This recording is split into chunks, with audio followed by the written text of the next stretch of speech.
Hello, my dear friends. How are you? I hope you're doing well, and I'm also fine in here.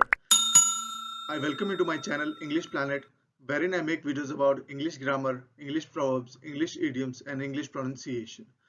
Well, if you're hearing me for the first time, I'm your friend Sunil. I'm a production engineer. Also, I've done MBA from the University of Mumbai, India. So that's about it. Without wasting much of your time, let's jump straight into the video. Now in today's chapter, I'll be covering modifiers, subjective and objective complement, and infinitive phrase. So let's get started. Now, what do you mean by modifier? Well, a modifier is a word or a phrase or a clause that gives extra information about another word. It describes another word in the same sentence. That is a modifier. It describes another word in the same sentence. They are of two types, pre-modifiers and post-modifiers. Now let's have a look at the example. The man with black beard was giving the speech. Here there is extra information given about man with black beard. So with black beard becomes the modifier. Call the boy in red shirt. Now there is extra information given about the boy in red shirt. So in red shirt becomes the modifier. Third, the old man was walking slowly. The walking style of the old man is described here. So slowly becomes the modifier. It describes another word in the same sentence. Now, what do you mean by subjective and objective complement? A subjective complement, it basically provides additional information about the subject of the sentence. And objective complement, they provide extra information about the direct object. Now, how do we recognize the subjective and objective complement? Now, if the word that comes after the verb is the same as the subject, then the word is a subjective complement. Let's have a look at the example. Ram is a boy. Now what is the verb here? Is the verb. And what is the word that comes after is? A boy. So a boy is the same as Ram. Ram is a boy.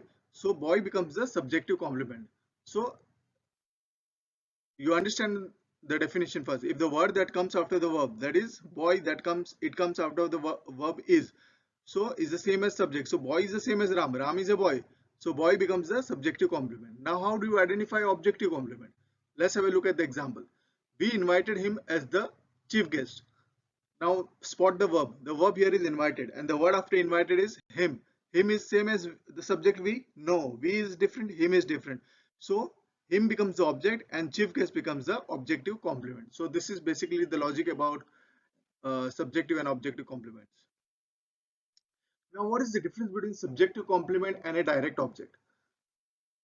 Now the main difference between subjective complement and direct object is that subjective complement always comes after the linking verb. Remember, subjective complement always comes after the linking verb. Now what is linking verb?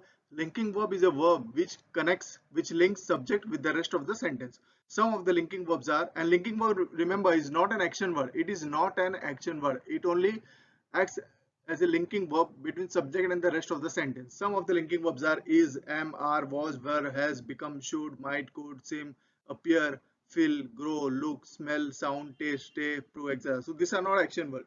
And what is a direct object? Direct object always comes after a transitive verb. Remember, direct object always comes after a transitive verb. Now in order to find a transitive verb, you always have to ask the question what or whom to the verb. If you get a sensible answer, then that verb is a transitive verb. And it is also important to note that a subjective complement and direct object cannot occur in the same sentence. If a subjective complement is there in the sentence, direct object won't be there. If the direct object is there in the sentence, subjective complement won't be there. They cannot occur in the same sentence together. Now let's have a look at some of the examples. Peter, these are the examples of the subjective complement. Peter is the captain of the ship. Now what is the verb here? Is. Now what is the word? What are the words after is? The captain of the ship. So the subject here is Peter. So Peter is the captain of the ship. Yeah, he is the captain of the ship. Peter is the same as the captain of the ship. So this becomes a subjective complement. The captain of the ship becomes a subjective complement. Lucy was happy. What is the verb here?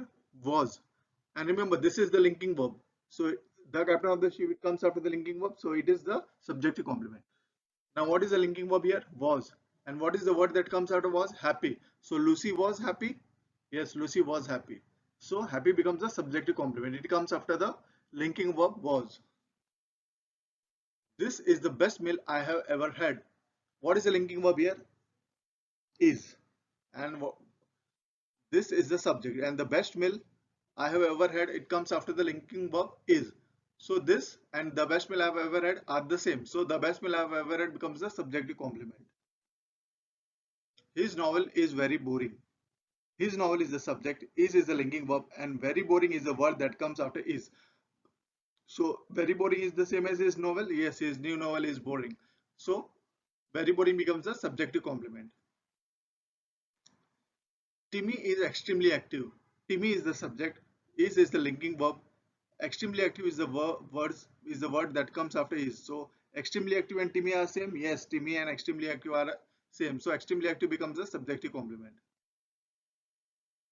Miriam is the best student in our class. Miriam is the subject. Is the linking verb, and the words that come after the linking verb is are the best student in our class. So Miriam is, so the best student in class is Miriam. Yes. So the best student in our class is the subjective complement. You seem sad. You is the subject, seem is the linking verb, and sad is the word that comes after the linking verb seem. So sad and you are same. Yes, you are sad. You seem sad. It is the another word of the subject. It won't be similar to, it won't be exactly like the subject. It is just the another word of the subject. So you and sad are same. You seem sad. So sad is the subjective complement. Now let us have a look at some of the examples of the objective complement. First example, I found the guard sleeping in the barn. I is the subject, found is a verb, and I and the word after found is the guard. So the guard and I are same? No, they are different. So the guard becomes the object and sleeping in the barn becomes the objective complement. We all consider her unworthy of the position. We is the subject. Consider is the uh, verb here, and her is the word that comes after the transitive verb. So her, her, her is the same as we. No, we and her are different. So her becomes the object, and unworthy of the position becomes the objective complement. I declare this center open. I is the subject, declare is a verb, and this center, it comes after declare. So I and this center are same? No, they are different. So this center becomes the object and open becomes the objective complement. Now what do you mean by a phrase? Well, a phrase is a group of words within a sentence without the subject and the verb combination. It may contain a subject or a verb, but not both. So phrases don't contain the subject and verb combination. They may contain a subject or a verb alone, but not together. For example, once in a blue moon, to be free, totally delicious food. These are some of the examples of the phrase. Now the types of phrases. There are total 12 types of phrases, and today we are going to learn the infinitive phrase. We have different kinds of phrases like the verb phrase, adjective phrase, adverb phrase, gerund phrase, conjunctional phrase, participle phrase, appositive phrase, absolute phrase, interjectional phrase, noun phrase, and prepositional phrase. Now, before understanding what an infinitive phrase is or what the structure of an infinitive phrase is, let's understand what an infinitive is. Infinitive usually begins with the word to and is followed by the base form of the verb. Base form of the verb means what? V1 form of the verb. To go, to sit, laugh, eat, sing. So some of the examples of infinitives are to read, to run, to jump, to play, to sing, to laugh, to cry, to eat, and to go. The word to will always come in the infinitive. Now let us understand the structure of an infinitive phrase. Infinitive phrase is given by infinitive form of the verb. Infinitive form of the verb, that is to laugh, to cry, to eat, to go, and so on, plus any complement, that is the subjective or the objective, plus the modifiers. So this is the structure of an infinitive phrase. Infinitive form of the verb plus any complement, subjective or objective, plus modifiers.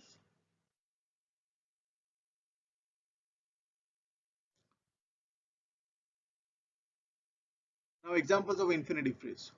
I want to bury the treasure quickly. Now to bury the treasure quickly is an infinitive phrase. So let us understand the structure of the infinitive phrase here. To bury is the infinitive. To bury what? In order to find the direct object, you have to answer the question. You have to ask the question what or whom. So to bury what? The treasure. So the treasure becomes the direct object, and quickly. So this is the modifier. It describes the word the process of burying quickly. So this becomes a modifier. He likes to knead the dough slowly. To knead the dough slowly is the infinitive phrase here. To knead is the infinitive. To knead what? The dough is the direct object and slowly is the modifier. He helped to build the roof. To build the roof is the infinitive phrase. To build is the infinitive. The roof is the direct object because you have to ask the question to build what? The roof, you are getting the answer. So the roof becomes a direct object and here there is no modifier. Now infinitive phrases are used as nouns. In nouns, an infinitive phrase can function as a subject, object or a complement. First one is how does the infinitive phrase act as a subject? Let us see the example.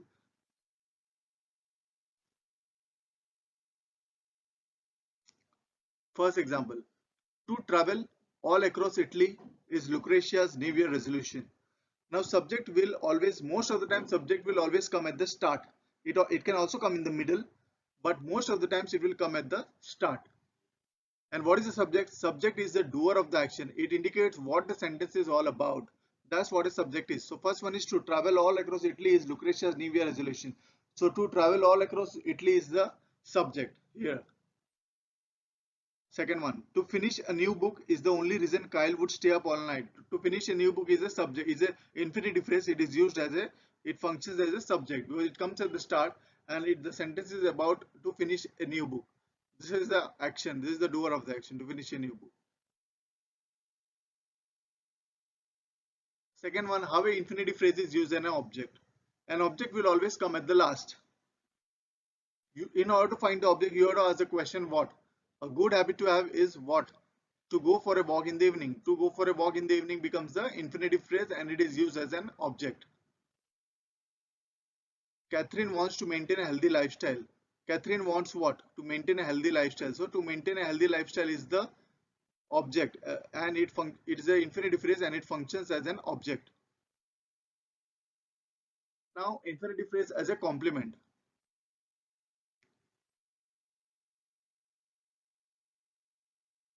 Complement would always come after the linking verb. Is the linking verb. So one of my talents is to mimic people. So the word after is to mimic people and one of my talents is the subject. So one of my talents is the same as mimic to mimic people. Yes, is the same. So to mimic people is the subject to complement. It always comes after the linking verb is. So is a linking verb here. And to mimic people is the subject to complement. It's an infinitive phrase. It acts as a complement. Second one, my dream is to be a doctor. Is the linking verb. My dream is the subject. To be a doctor is a word, are the words coming after is. So to be a doctor and my dream are the same. Yes, my dream is to be a doctor. So this becomes a subject to complement. So to be a doctor is an infinitive phrase acting as a subject complement. Now infinitive phrase can also be used as an adjective. What does an adjective do? It describes a noun or a pronoun. So let's have a look at the examples. Example number one. The best book to help you understand fairy tales is titled Once Upon a Time. Now to help you understand fairy tales is the infinitive phrase and it is acting as an adjective. Why it is acting as an adjective? Because it's modifying the noun book. The book is explaining the book, is modifying the book, is giving more information about book. The book is what about what? The book will help you do what? To help you understand fairy tales. The book is about fairy tales. The book is about fairy tales. So to help you understand fairy tales is an infinitive phrase and it is used as an adjective because it is modifying the noun book. It's a book that gives detail about the fairy tales. Second one, his least favorite power tool to make home improvements is the handsaw. Now to make home improvements is the infinitive. It is acting as an adjective. Why it is acting as an adjective? Because it's modifying the noun power tool. It's giving more information about power tool. His least favorite power tool to make home improvements. So power tool is used what? To make home improvements. So it is modifying the word power tool. Noun power tool. So that's why it is used as an adjective. Now, infinitive phrases are also used as adverbs. Now, what does an adverb do? It is basically used to modify a verb, but it can also provide information about adjectives and other adverbs. Okay, it modifies a verb, adjectives, and adverbs. That's a function of an adverb. So let's see how infinitive phrase is used as an adverb. Example number one: Mary walked to breathe in some fresh air. Now to breathe in some fresh air, it's beginning with the infinitive, with an infinitive, so it becomes an infinitive phrase, but it is used as an adverb. Why it is used as an adverb? Because to breathe in some fresh air is modifying the verb walked. Mary walked. Why she took this action? Walked to breathe in some fresh air. So to breathe in some fresh air is an infinitive phrase used as an adverb. Second example, Joshua intended to write a novel during his sabbatical. Sabbatical means, I guess, is break. So intended is a verb here and it is modified. Then to write a novel during his sabbatical is a infinitive phrase modifying the verb intended. So this is used as an adverb. Why it is used as an adverb? Because it modifies the verb intended. Joshua intended. What he intended? To write a novel during his sabbatical. So the verb is modified here. It gives more information about the verb. Third one, Darius is running 5 miles a day to train for the Boston Marathon. Now, to train for the Boston Marathon is the infinitive phrase and it is used as an adverb. Why? Because the verb running is modified. Running. Why is running? To train for the Boston Marathon. Now, infinitive phrases with bare infinitives. Now, what is a bare infinitive? It is also known as the zero infinitive. In the bare infinitive, the word to is omitted. You won't find to in the bare infinitive. And how to recognize the bare infinitive? It will always come after a modal auxiliary like can, could, shall, should, will, would, may, might, etc. Let us have a look at some of the examples. He should go home immediately. After should, after the modal auxiliary should comes go. So go is the bare infinitive and go home immediately becomes the infinitive phrase with the bare infinitive. They might finish the project by Wednesday. So after the modal auxiliary might comes finish and finish is the bare infinitive and finish the project by Wednesday is the infinitive phrase with the bare infinitive finish. Now bare infinitives also follow other verbs apart from the modal auxiliaries. They also follow other verbs like hear, see, make, let, and so on. So let's see the examples. He saw her fall from the cliff. So saw is the bare infinitive. Saw her fall is the infinitive phrase with the bare infinitive saw. She made her kids tidy their beds. Made is the bare infinitive and made her kids tidy is the infinitive phrase with the bare infinitive made.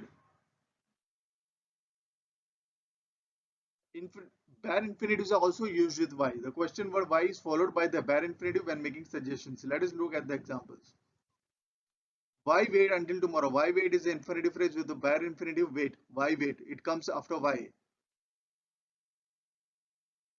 And why leave before the end of the party? So why leave is the infinitive phrase with the bare infinitive leave. Leave here is the bare infinitive because it comes after the question why. So that's it, ladies and gentlemen. I hope it was a knowledgeable session for you. You have understood. I would like to hope that you have understood infinitive phrases. So that's it. Until next time, bye bye and take care.